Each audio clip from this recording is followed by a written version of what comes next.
नमस्कार, मैं हूं मृत्युंजय कुमार झा और हमारा खास शो मेंटली फिट तो कोरोना चित, इसमें आपका स्वागत है। और आज इस खास चर्चा में हम आपको ये बताएंगे कि आप कैसे मेंटली फिट रह सकते हैं। और ये चर्चा इस वक्त में इसलिए भी ज़रूरी है क्योंकि कोरोना की दूसरी लहर में ना सिर्फ कोरोना के आंकड़े बढ़ रहे हैं बल्कि लोगों का स्ट्रेस लेवल भी काफ़ी बढ़ रहा है। रोज की रिपोर्टिंग और सोशल मीडिया पर सूचनाओं के अंबार ने लोगों के स्ट्रेस लेवल को और बढ़ा दिया है। लोग घरों में हैं फिर भी उन्हें डर लगता है कि अगर कोरोना हो गया तो क्या होगा। अस्पतालों के हालात को देखते हुए लोगों की चिंताएं और बढ़ जाती हैं कि अगर वो कोरोना के शिकार हो गए तो उनका ट्रीटमेंट कैसे होगा। सिर्फ कोरोना की चिंता नहीं है बल्कि आर्थिक चिंताएं भी लोगों के ऊपर हावी हो रही है। नौकरी जाने का डर, फाइनेंशियल कंडीशन खराब होने का डर, ये तमाम तरह के ऐसे डर हैं जो लोगों के इर्द गिर्द अभी घूम रहे हैं। सवाल ये है कि कोरोना की इस दूसरी लहर में आप अपने आप को कैसे मेंटली फिट रख सकते हैं, कैसे आप तनाव मुक्त रह सकते हैं और आप कैसे पहचानें इस बात को कि आपके अंदर तनाव है, आपके अंदर एंजाइटी है या डिप्रेशन है। ये लक्षण आप कैसे पहचान सकते हैं और वक्त रहते कैसे इससे आप लड़ सकते हैं, कैसे इसका आप उपचार कर सकते हैं। क्योंकि डॉक्टरों के एक बड़े तबके का मानना है कि अगर आप मेंटली फिट रहेंगे, मानसिक तौर पर स्वस्थ रहेंगे, खुश रहेंगे, तनाव मुक्त रहेंगे तो आपकी इम्यूनिटी भी मजबूत होगी जिससे आप कोरोना को हरा पाएंगे। इस पर चर्चा करेंगे, लेकिन देखिए ये रिपोर्ट।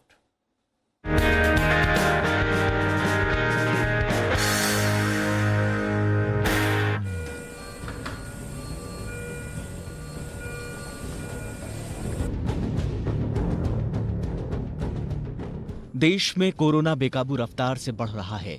बीते 24 घंटे में रिकॉर्ड तोड़ते हुए 3,60,000 से भी ज्यादा मामले आए। लेकिन कभी खात्मे की तरफ बढ़ते कोरोना की इस बेकाबू रफ्तार ने लोगों के दिलों में दहशत भर दी है। लोगों को लग रहा है कि अभी उनकी वित्तीय स्थिति सुधरी नहीं और अगर ऐसे में वो या उनके परिवार का कोई सदस्य कोरोना का शिकार हो गया तो फिर उनका क्या होगा, इलाज कहां से होगा, कैसे होगा। क्योंकि अखबार, टीवी, सोशल मीडिया, सब जगह देश में कोरोना की भयावहता की तस्वीरें अटी पड़ी हैं। हाल ही में एक रिपोर्ट बताती है कि देश में कोरोना के बढ़ते मामलों से लोगों में तनाव बढ़ रहा है। लोगों को नौकरी जाने या आमदनी का जरिया बंद होने का डर सता रहा है और यही हाल शहरों और गांव दोनों जगहों पर देखने को मिल रहा है। लोग अकेलेपन का शिकार हो रहे हैं, कुछ लोग डिप्रेशन और एंग्जाइटी के शिकार भी हो रहे हैं, कई लोगों को तो पैनिक अटैक तक पड़ रहे हैं। ज्यादातर लोगों की रुचि खाने पीने और दूसरी चीजों से घटती जा रही है और लोगों को रात में सोने में भी परेशानी हो रही है। डर का सबसे बुरा असर लोगों की इम्यूनिटी पर पड़ रहा है। विश्व स्वास्थ्य संगठन भी कहता है कि अनजान चीजों के प्रति हमारा डर स्वाभाविक है, लेकिन कोरोना के बढ़ते मामलों ने जिंदगी की रफ्तार को धीमा कर दिया है, जिसकी वजह से परेशानी बढ़ रही है। रिपोर्ट में यह भी खुलासा हुआ है कि कोरोना का या उसके कारण किसी अनहोनी का डर सिर्फ बड़ों में ही नहीं, बच्चों में भी देखने को मिल रहा है। रिपोर्ट में बताया गया है कि कोरोना की दूसरी लहर ने बच्चों पर बहुत बुरा असर डाला है। बच्चे भी अकेलेपन का शिकार हो रहे हैं, उनके व्यवहार में बदलाव देखने को मिल रहा है। घर से बाहर न जा पाने के कारण बच्चों में चिड़चिड़ापन भी बढ़ रहा है। ये बात तो रही कि लोग डर रहे हैं, लेकिन इस डर पर जीत पाने के बड़े ही आसान उपाय भी हैं, जिन्हें अपनाकर आप बड़ी ही आसानी से न सिर्फ खुद को इस अनचाहे तनाव से दूर रख सकते हैं बल्कि खुद को स्वस्थ रख सकते हुए कोरोना को मात भी दे सकते हैं। इसके लिए आपको सबसे पहले खुद को नकारात्मक चीजों, बातों और खबरों से दूर रखना है। जितना हो सके सोशल मीडिया से दूर रहें, टीवी का समय भी सीमित कर दें, अफवाहों पर ध्यान न दें, घर में अपने रोजमर्रा के कामों का एक रूटीन बनाएं। चीजों को करने का डिसिप्लिन होगा तो दिमाग भी अच्छे से काम करेगा। अपनी फिटनेस पर ध्यान दें, खाली समय में हर वो काम करें जो आपको अच्छा लगता है, किताबें पढ़ें, क्रिएटिव काम करें। तनाव दूर रखने के लिए अच्छी नींद लेना भी जरूरी है। खाने पीने का ध्यान रखें, फास्ट फूड से बचें, फोन से ही सही अपने रिश्तेदारों, दोस्तों से बात करते रहें। बच्चों में कोरोना का डर दूर करने के लिए उन्हें उसके बारे में जागरूक करें। बच्चों को बताएं कि वो कोरोना से कैसे बच सकते हैं। मास्क पहनें, जल्द से जल्द वैक्सीन लगवाएं और निश्चय कर लें कि हिम्मत से ही आपको कोरोना को मात देनी है। कोरोना ने हर शख्स की जिंदगी पर असर डाला है। आज हर कोई कोरोना से डरा हुआ है, लेकिन हमारे बीच में ही उम्मीद की कई कहानियां भी हैं। दुनिया के तमाम देशों ने कोरोना की भयानक लहर से पार पाकर उस पर जीत भी हासिल कर ली है। भारत भी जल्द इस बीमारी पर जीत हासिल कर लेगा, लेकिन तब तक हमें कोरोना से जीतने का संघर्ष नहीं छोड़ना है और इसके लिए जरूरी है कि हम अपने डर पर काबू पाएं और इसे अपने ऊपर हावी न होने दें। ब्यूरो रिपोर्ट, जी मीडिया। और आइए अब चर्चा को आगे बढ़ाते हैं। और आज इस चर्चा में हमारे साथ दो खास मेहमान जुड़ रहे हैं। हमारे साथ हैं डॉक्टर राजेंद्र बर्वे साहब, मेंटल हेल्थ प्रोफेशनल हैं, और साथ ही हमारे साथ डॉक्टर राजीव मेहता हैं, senior psychiatrist, sir Gangaram hospital के। आप दोनों का बहुत बहुत स्वागत है इस खास चर्चा में। और चर्चा की शुरुआत डॉक्टर राजेंद्र बर्वे साहब आपके साथ मैं करना चाहूँगा कि बहुत चर्चा हो रही है सेकेंड वेव में, और वाकई जिस तरह से आंकड़े बढ़े हैं कोरोना के, लोगों को चौंका दिया है, पूरी तरह से चौंका दिया है, लोगों को बहुत ज़्यादा परेशान किया है। तो आजकल जो एक आम बात चल रही है सबकी ज़ुबान पे, सोशल मीडिया पे भी, कि पॉजिटिव रहिए, पॉजिटिव रहिए। तो सर आप जरा बताएं कि पॉजिटिव रहा कैसे जाए, तनाव मुक्त रहा कैसे जाए ऐसे माहौल में। पहला सवाल यही। नमस्ते। पहली बात तो ये है कि ये महामारी के संकट में जिन्होंने हमारा साथ दिया, ऐसे कुछ हमारे दोस्त हैं, डॉक्टर है, मेडिकल स्टाफ है, और भी कई लोग हैं जो बेनाम हैं। उनमें कुछ लोग तो जान की बाजी लगा कर लड़ रहे थे, अपनी जान भी खोई है। उनके लिए मेरे प्रति मन में बहुत श्रद्धा है, और मैं हमेशा लोगों से ये कहता हूँ कि जरा याद करो कुर्बानी। उनको याद करना है, क्योंकि उनको अगर याद करेंगे तो हम खुद ज़्यादा जिम्मेदार रहेंगे, और जो कोरोना का जो संकट है, महामारी का जो महासाथ का जो संकट है, उससे हम बच सकते, खुद को बचा सकते हैं। तो कम से कम खुद की जिम्मेदारी लेने के लिए एक मन में कृतज्ञता का भाव होना चाहिए, ग्रेटफुलनेस का भाव होना चाहिए, और वो अपने लोगों के प्रति ही होना चाहिए। तो ये तो पहली बात है। और दूसरी बात यह है कि ये जो दूसरा दौर आया है, दूसरी जो वेव आई है, उसके लिए तो हमें बहुत बहुत इम्पॉर्टेंट चीज़ है कि हम पॉजिटिव रहे। मुझे हमेशा मृत्युंजय याद आती है, कबीर जी का एक पद है जिसमें उन्होंने कहा है, होशियार रहना रे नगर में चोर आवेगा, होशियार रहना रे नगर में चोर आवेगा, जागृत रहना रे नगर में चोर आवेगा।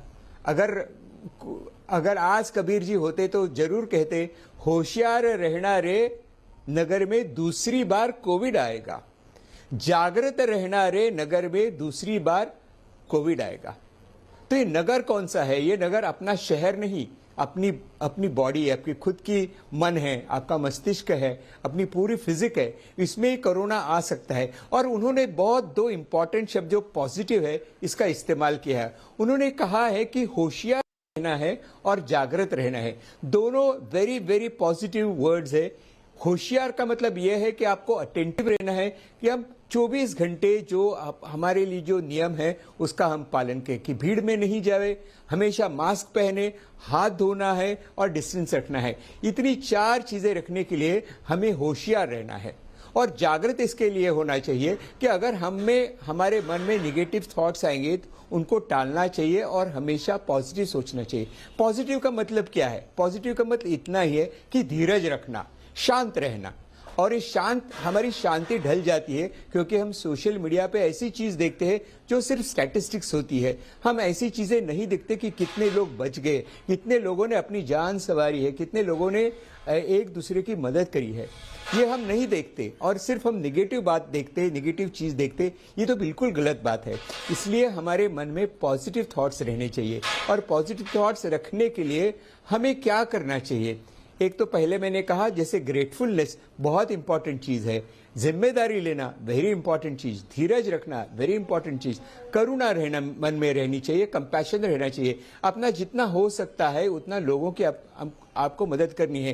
तो मदद तो सिर्फ लोगों में जाकर करनी है ऐसे नहीं है। अपने जो भावक है, अपने जो रिश्तेदार है, उनसे टेलीफोन पे कॉल करना, जो पर्टिकुलरली जो बूढ़े इंसान है, सीनियर सिटीजन है, उनके साथ अच्छा तालमेल रखना, उनके साथ बातचीत करना, बच्चों के साथ अच्छा टाइम गुजारना, उनको डराना नहीं है और उनको ऊपर चिढ़ना भी नहीं है, उनके ऊपर गुस्सा भी नहीं निकलना है। हर एक इंसान आजकल गुस्से में है क्योंकि नौकरी का डर है, पैसे का डर है, हर चीज का है। लेकिन हम बच्चों के ऊपर ये गुस्सा निकालते हैं और बच्चे इसका शिकार बन जाते हैं। तो हम ये बच्चों पर शिकार नहीं करेंगे तो भी ये पॉजिटिव चीज है। बच्चों का हम जो हाल से बेहाल कर रहे हैं वो बिल्कुल गलत चीज है। तो senior citizen and junior citizen दोनों को हमको सावधगिरी से रहना चाहिए। बिल्कुल बिल्कुल, ये आपने कुछ महत्वपूर्ण सुझाव दिए हैं कि कैसे आप पॉजिटिव कैसे आप तनाव मुक्त रह सकते हैं। लेकिन ये तो बात हो गई सर, बिल्कुल ये ख्याल हम सबको रखना चाहिए, लेकिन प्रैक्टिकल प्रॉब्लम जब आती है तो उसका सॉल्यूशन क्या है, इस पर हम बात करेंगे। और डॉक्टर राजीव, मैं आपसे यही बात पूछना चाहता हूँ कि तनाव मुक्त रहना और पॉजिटिव रहना, और किसी को ये कहना कि आप तनाव मुक्त रहें, पॉजिटिव रहें, बड़ा आसान सा सेंटेंस लगता है। लेकिन मान लीजिए अगर किसी के साथ वाकई कोई प्रॉब्लम है, अगर किसी के घर में कोई कोविड के गंभीर मरीज हैं, उनके साथ अनफॉर्चुनेटली कोई हादसा हो जाए, नौकरी चली जाए, या कुछ आर्थिक ऐसी तंगी आ जाए, और जो जेन्युइन प्रॉब्लम है, जो वाकई हो रहा है, तो ऐसे दौर में कैसे उस स्ट्रेस को आप दूर कर पाएंगे, कैसे ओवरकम कर पाएंगे, इसके लिए क्या तरीका होना चाहिए इस तरह के स्ट्रेस से या इस तरह के तनाव से, जो कि जेन्युइन तनाव है। नौकरी अगर मान लीजिए किसी की चली गई तो जेन्युइनली नौकरी गई है, आर्थिक तंगी है तो है, या फिर कोई गंभीर हेल्थ के प्रॉब्लम से गुजर रहा है तो है। तो इन तमाम तरह की समस्याओं से कैसे निपटा जाए, इसके लिए क्या तरीका होना चाहिए? कि हम यहाँ पर दो चीज़ों की बात कर रहे हैं, एक है स्ट्रेसर और एक है स्ट्रेस। स्ट्रेसर है कारण और स्ट्रेस है उसके लक्षण। तो जो कारण है वो नौकरी जाना, कोविड आना, घर में बंद रहना, ये सब कुछ है।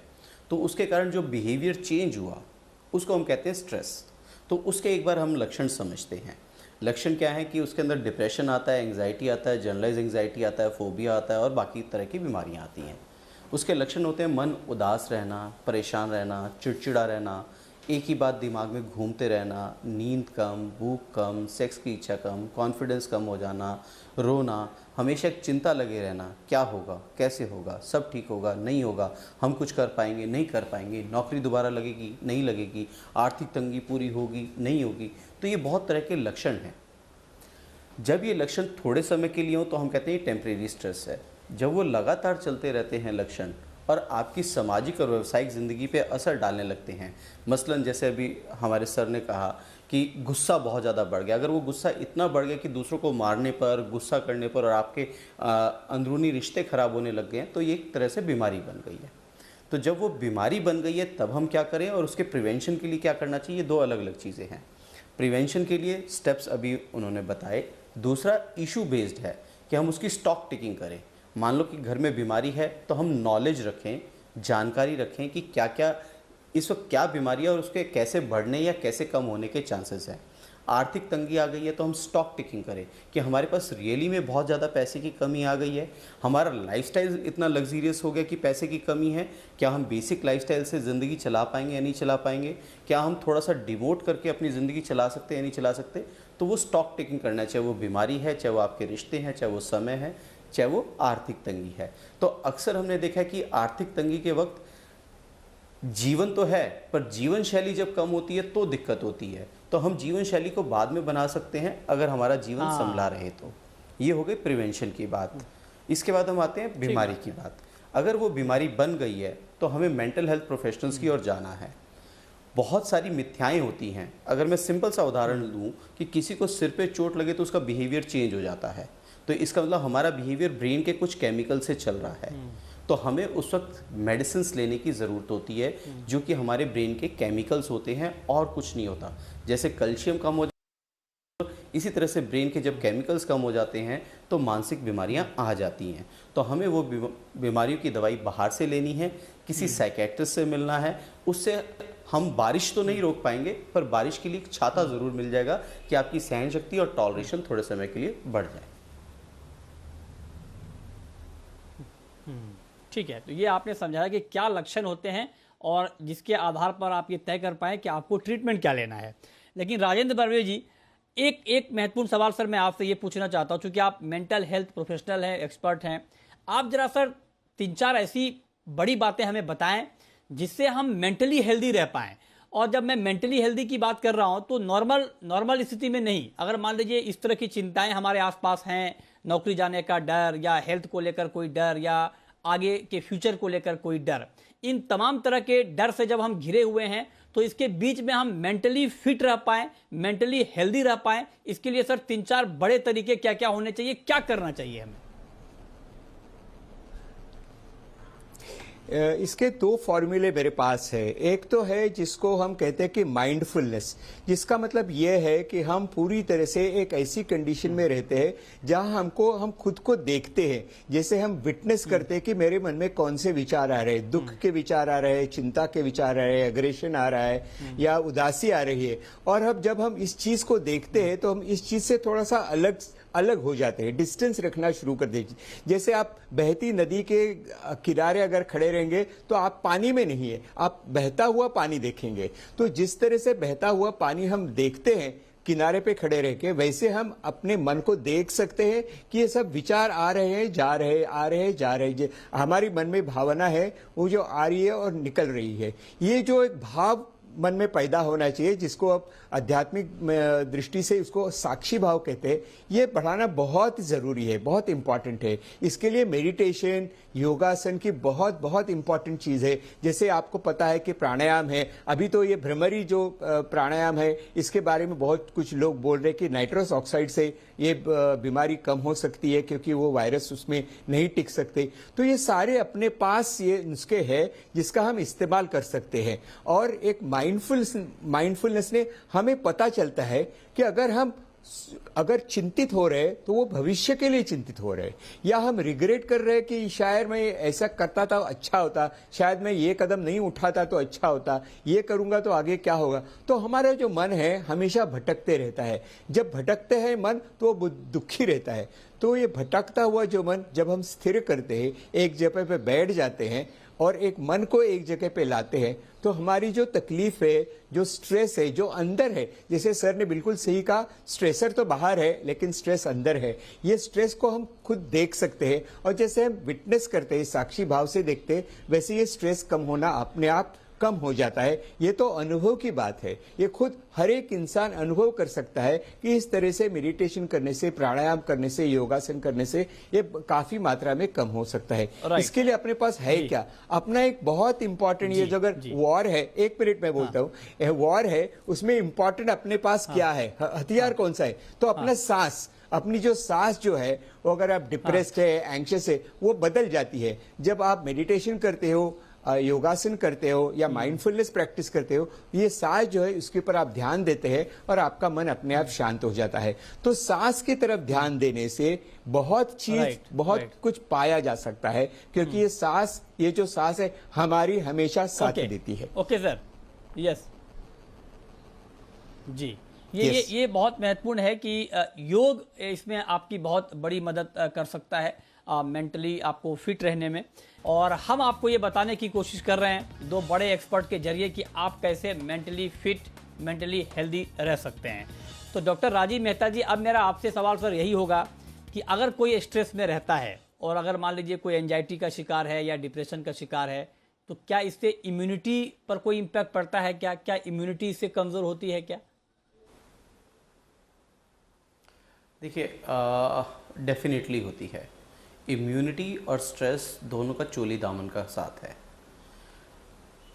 जब इंसान स्ट्रेस में रहता है तो उसकी इम्यूनिटी कम होती है। हम इस जो करंट पैंडेमिक चल रहा है, इसको अगर हम छोड़कर पहले भी देखें तो लोग जो स्ट्रेस के अंदर रहते हैं उनको डायबिटीज़ जल्दी होती है, बीपी जल्दी होता है, जो इम्यूनिटी से रिएक्शंस होते हैं, एलर्जीज़ जल्दी होती हैं, अर्टिकेरिया जैसे जो जगह जगह पे चकते से होते हैं वो जल्दी होता है, वो इम्यून रिएक्शन है। जो आपको छींकें ज़्यादा आती हैं, एलर्जिक रिएक्शंस, आँखों में जलन, ये ज़्यादा होता है। ये तो एक डायरेक्ट लिंक हो गया। अगर आप किसी डर्मेटोलॉजिस्ट या किसी के पास भी जाएंगे, वो कहेंगे जी ये आपके एलर्जी के कारण है, मतलब आपकी इम्यूनिटी कम है, आपको इन्फेक्शन होने के चांसेस बढ़ जाते हैं।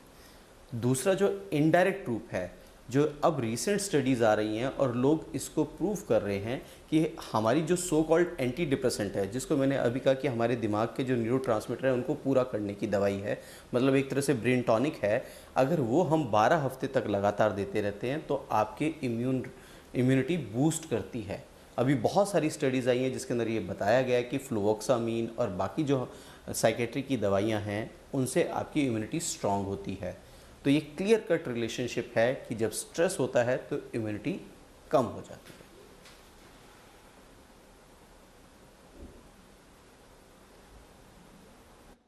ओके, ये आपने बहुत सही बात बताई कि मतलब कैसे इम्यूनिटी से सीधा रिलेशन है स्ट्रेस का। बर्वे साहब, आप कुछ प्रैक्टिकली आप दिखाना चाह रहे हैं, बताना चाह रहे हैं हमारे दर्शकों को, जिसके जरिए हम इस पूरे मामले को और आसानी से समझ पाएं सर, प्लीज। एक बिल्कुल सीधी सी बात है। जैसे मैंने पहले कहा, डॉक्टर साहब ने बिल्कुल कहा कि केमिकल्स है, फार्मास्यूटिकल मतलब न्यूट्रोपिक दवाइयां हैं जिसके बहुत फायदा होता है, लेकिन हम घर में भी बैठ के कुछ कर सकते हैं। DIY कहते हैं कि डू इट योरसेल्फ। ऐसी भी कोई चीजें हैं कि जो हम कर सकते हैं। जैसे आप पहले कुछ एक बात समझ लीजिए, हम जो सांस लेते हैं उससे हमें ऑक्सीजन मिलती है, और ऑक्सीजन अपने ब्रेन में जाती है, अपने मस्तिष्क में जाती है, और मस्तिष्क का काम अच्छी तरह से चलता है। जब हम एंग्जाइटी में रहते हैं, चिंताग्रस्त रहते हैं या उदास रहते हैं, तो अपनी सांस ठीक से नहीं चलती, और ये सांस ठीक से चलना बहुत इंपॉर्टेंट है, क्योंकि ये समय में अपना ब्रेन जो है, मस्तिष्क है, बहुत ज्यादा काम करता है। तो उसको ऑक्सीजन देना, सांस ठीक से लेना बहुत इंपॉर्टेंट है। और ये सांस ठीक से लेने की हमें आदत नहीं है। और ये आदत कैसी है? जैसे हम कहते हैं कि जरा हमको सांस ऐसी लेनी चाहिए कि ज्यादा से ज्यादा ऑक्सीजन आ जाएगा। तो इसका लिए एक छोटा सा एक डेमोन्स्ट्रेशन मैं आपको देना चाहता हूं, जिससे हम पेट के बल सांस ले सकते हैं। हमेशा हम छाती के बल सांस लेते हैं, अपने जो चेस्ट के मसल से बहुत वीक रहते हैं, ज्यादा पावरफुल नहीं रहते, वो नॉर्मल कंडीशन के लिए ठीक है। लेकिन जब भी आप बेचैन हो जाते हैं, तभी आपकी सांस लेने के लिए आपकी छाती और पेट में जो डायफ्राम है उसका यूज करना बहुत इंपॉर्टेंट है। इसलिए हमको किस तरह से ब्रीथ करना है, जब हम सांस छोड़ते हैं तो पेट को अंदर लेना है, और जब सांस लेते हैं तो पेट को आगे लेना है। मैं आपको डेमोन्स्ट्रेट करके दिखा सकता हूं। जैसे पहले प्रैक्टिस करने के लिए आप 2 मिनट 3 मिनट प्रैक्टिस कर लीजिए, आप स्किल बढ़ाएंगे तो आपको फायदा होगा। जैसे शुरुआत कैसे करते हैं, हम नाक से सांस को पूरी तरह से छोड़ते हैं। मेरा जो हाथ अभी मैं पेट पर रखता हूं,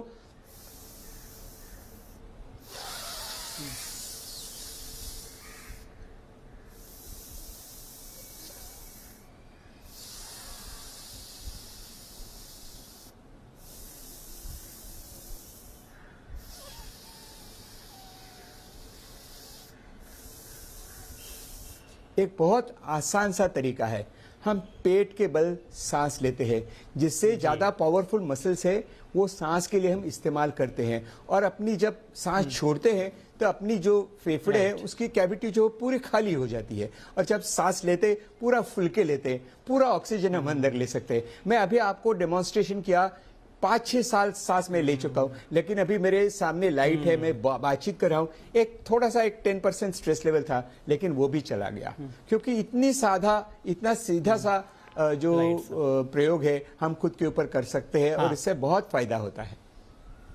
बहुत बहुत बढ़िया सर, जी बहुत बहुत शानदार सर, आपने बताया, बिल्कुल प्रैक्टिकली आपने बताया कि कैसे आप कर सकते हैं इसे, ये बहुत जरूरी है। एक सवाल राजीव मेहता जी मेरा आपसे ये होगा सर, कि कई बार लोग पहचानने में देर कर देते हैं या कंफ्यूज होते हैं, और हमारे यहाँ आपको सर्दी जुकाम हो जाए, बीपी शुगर हो जाए, फीवर हो जाए, तो लोग डॉक्टर के पास चले जाते हैं आसानी से, लेकिन जो अपना एक साइकोलॉजिकल प्रॉब्लम है उसको लेकर लोग डॉक्टर के पास जाने से बचते हैं, और ज्यादातर लोग नहीं जाते हैं। तो मैं आपसे ये समझना चाहता हूं कि ये कैसे समझा जाए, कौन कौन से ऐसे लक्षण होते हैं जिसके आधार पर मैं ये समझ पाऊं कि हाँ मैं एंजाइटी का शिकार हो रहा हूं या फिर मैं डिप्रेशन का शिकार हो रहा हूं, क्योंकि लंबे वक्त तक लोग ये समझ ही नहीं पाते हैं और तब तक बहुत देर हो जाती है। देखिए, मैंने अभी पिछले जो आपको क्वेश्चन के आंसर के अंदर सारे लक्षण बताए थे। अब कुछ एक चीज़ें आपको समझने की ज़रूरत है। हमें जो मिथ्या है वो 2 है। एक, हम इसका कारण आपको एविडेंस नहीं दे सकते कि हमारे ब्रेन का केमिकल कम है, क्योंकि ब्रेन के केमिकल इतने माइक्रो लेवल पे हैं कि हम उनका कारण नहीं दे सकते। पर आपको ये समझना है कि सब कुछ ब्रेन से चल रहा है। अगर सिर पे चोट लगे तो बिहेवियर चेंज होता है। ये देखिए, मैंने टच किया, दर्द हुआ, प्रेशर हुआ, मूवमेंट हुआ, ये सब कैसे पता लगा? क्योंकि ब्रेन के अंदर अलग अलग केमिकल है।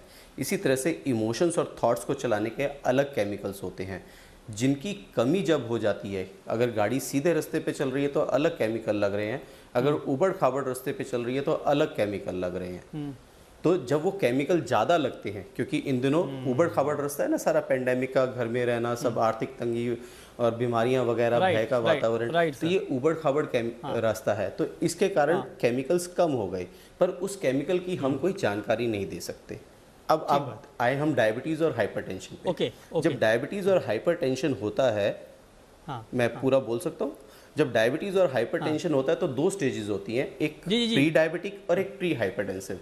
जब वो प्री डायबिटिक स्टेट होती है तब हम उसको खाने से और एक्सरसाइज से उसको कंट्रोल कर सकते हैं। जो प्री हाइपरटेंसिव स्टेट होती है तो खाने में चेंजेस करके और एक्सरसाइज से कंट्रोल कर सकते हैं। पर जब वो डायबिटीज और हाइपरटेंशन हो गई तब हमें दवाइयाँ लेने ज़रूरी है। इसी तरह से जब हमारी प्री इलनेस स्टेट है, जब शुरुआती स्टेट है, तो हम एक्सरसाइज करके, योगा करके, कुंभक प्राणायाम जो अभी राजेंद्र जी ने बताया, उसको करके उसको कंट्रोल कर सकते हैं। पर जब वो उस लेवल से बढ़ गई है तब हमें इन केमिकल्स की ज़रूरत है। तो हमारी जो दूसरी लिमिटेशन है वो है मिथ्या, कि हम अपने आप को कंट्रोल करें। मैं आपको 2-3 उदाहरण दूंगा। अगर मैं किसी को चांटा मारूं और कहूँ भाई साहब आप दर्द कंट्रोल करो और आपको बुरा भी नहीं लगना चाहिए, क्या ये पॉसिबल है? क्या मैं किसी को डस्टबिन दूं और कहूँ कि माइंड को ट्रेन कर, इसके अंदर सुगंध चूस, सूंघ? पॉसिबल नहीं है। अगर मैं पुराने उदाहरण दूं, विश्वामित्र मेनका से हार गए थे, क्या वो अपना ब्रेन कंट्रोल कर पाए? गीता का 18वां अध्याय पढ़िए, उसके अंदर भगवान कृष्ण अर्जुन को कहते हैं कि हे अर्जुन, तेरा स्वभाव क्षत्रिय है, तू अगर सोच रहा है कि तू युद्ध नहीं करेगा तो ये तेरी भूल है, तेरा स्वभाव तुझे मजबूर करेगा। उसी गीता के अंदर भगवान कृष्ण अर्जुन को कहते हैं कि मन का निग्रह आसान नहीं है। कहना आसान है कि तू कंट्रोल कर, पर ऐसी परिस्थिति में कुछ भी करके मन का निग्रह आसान नहीं है। तो आसानी से कंट्रोल नहीं आएगा, डेफिनेटली कंट्रोल आएगा। जो ये सारी चीज़ें बताई हैं इससे धीरे धीरे कंट्रोल आएगा। पर अगर इमीडिएट कंट्रोल चाहिए तो हमें ये केमिकल्स बाहर से चाहिए, और ये केमिकल्स जो हैं ये ब्रेन टॉनिक हैं एक तरह से। जी, तो इसको हमें इनसे बचना नहीं है। जी, अगर हमें परेशानी हो रही है, लगातार हमारे रिलेशन या कोई चीज़ तंग हो रहा है, तो हमें वो केमिकल्स बाहर से लेने हैं, क्योंकि इलनेस दवाई से ज़्यादा नुकसानदायक है। एग्जैक्टली, यस, ये बहुत महत्वपूर्ण बात है कि अपने लक्षण को पहचानें और वक्त रहते उसका ट्रीटमेंट शुरू करें, और तब आप इससे बाहर निकल पाएंगे। लेकिन सबसे बड़ी बात यह है कोरोना काल में कि हमें आपको हिम्मत से रहना है, मजबूती के साथ रहना है, मेंटली फिट रहना है, योगा करना है। बहुत बहुत शुक्रिया डॉक्टर राजेंद्र बर्वे साहब आपका और डॉक्टर राजीव मेहता साहब आपका हमारे साथ इस खास चर्चा में जुड़ने के लिए।